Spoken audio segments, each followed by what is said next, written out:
Hey guys, I'm here to do my second video for ShakeTube 2017. For the second week, we read Shakespeare's Richard III. Um,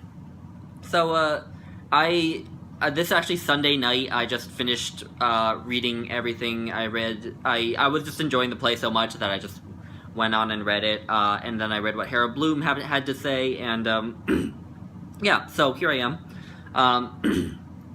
So, for some context, this play takes place during the Wars of the Roses, which took place, I believe, in the 1400s, and they were struggles for the throne of England between the House of York and the House of Lancaster. And the reason that they're called the Wars of the Roses is because both houses had a different colored rose as their sigil. I can't quite remember. One was red and one was white, and I can't remember which was which, but that's why they were called the Wars of the Roses. And this play opens at a point where the House of York has taken the throne, and there's one scion of House Lancaster left who's kind of in exile in France, but he doesn't come in till late in the play. So Edward IV is a king, and he has two younger brothers, Clarence, whose real name I believe is Henry, and then Richard, the eponymous main character. And right at the beginning of the play, Richard just kind of decides that he's just going to be this terrible, awful human being and do everything he can to become everything he can do to become king, because he can, apparently.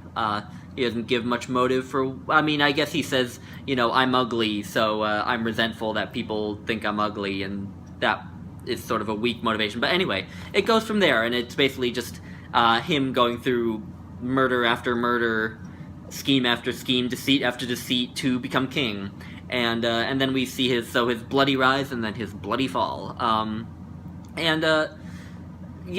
While this character of Richard, he obviously kind of carries the whole play, and while he is clearly, this monster, he, at the same time that he's sadistic, he's also kind of seductive. Even though, like, in the scene where he convinces Anne to become his wife, so Anne is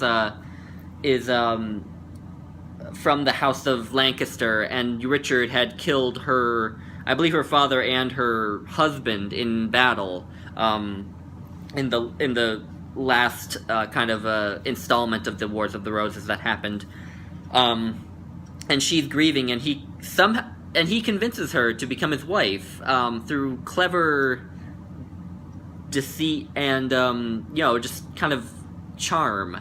And I couldn't help but think, like, I actually thought in that scene, like, with just his beautiful language and like the things he does and says, like, I couldn't help but think that he kind of seduced me too, like, in a weird way, and that felt really creepy and uncomfortable because of what's going on, because I know his motive, and that he clearly says he's going to dispose of this woman as soon as he has no more use for her. And I think that that's a big part of this play, is like this weird fascination with this monstrous character who, while he does awful things, is sort of funny and not likable. Not like we ever sympathize with him, but I feel like I just had so much fun seeing him go about being a murderer. I don't know. It feels weird to say that I enjoyed that, but I did, and it's kind of what kept me turning the page. That's why I read this so fast. And I think something that maybe also makes Richard kind of attractive is that, at the end of the play, near the end of the play, you kind of find out that, he's not, I mean, you find out at the beginning of the play, he's not a hypocrite necessarily. I mean, Philip Burnham calls him a hypocritical, but, like, Richard knows what he is. Like, he knows what he's doing is awful, I don't think he thinks, for example, I don't think he thinks he's going to heaven. He just is doing terrible things, I guess, because he can, like I said. And I don't know, that lack of hypocrisy, combined with everything, kind of is what adds to the charm, I guess. So yeah, I also wanted to comment on what Bloom said about this play, because I think Steve Donahue commented on what Bloom had to say about the Taming of the Shrew, and talked about how Harold Bloom kind of took the Taming of the Shrew, which really was kind of a mediocre play, and tried to make it sound like it was a work of genius.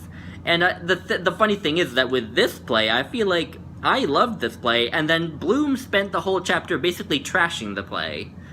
And I don't know, that annoyed me, one, because I enjoyed the play, and two, because of kind of his defense of the Taming of the Shrew, even though I was sort of convinced by his defense of the Taming of the Shrew. So, I don't know, Harold Bloom sounds like he's not the biggest fan of this play, but I really loved it.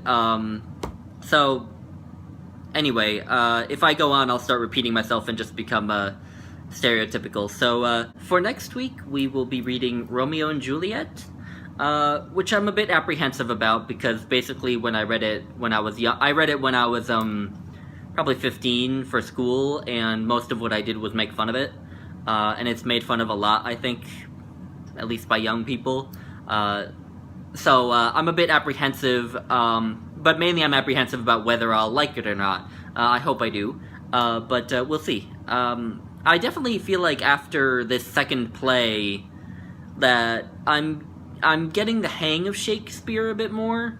So I was thinking while I read Richard III, and I was kind of flying through the pages a lot more than I usually do with Shakespeare. I was kind of thinking of back when I was reading Frank McCourt's memoir, Angela's Ashes, because there's a scene in that memoir where he's in a hospital, and he's basically just bedridden for like a couple of months, and he said that that's where he actually found Shakespeare, because they had a couple of books at the hospital, and one of them was the complete works of Shakespeare, and so basically he had nothing to do all day lying in the hospital, so he just read Shakespeare all day.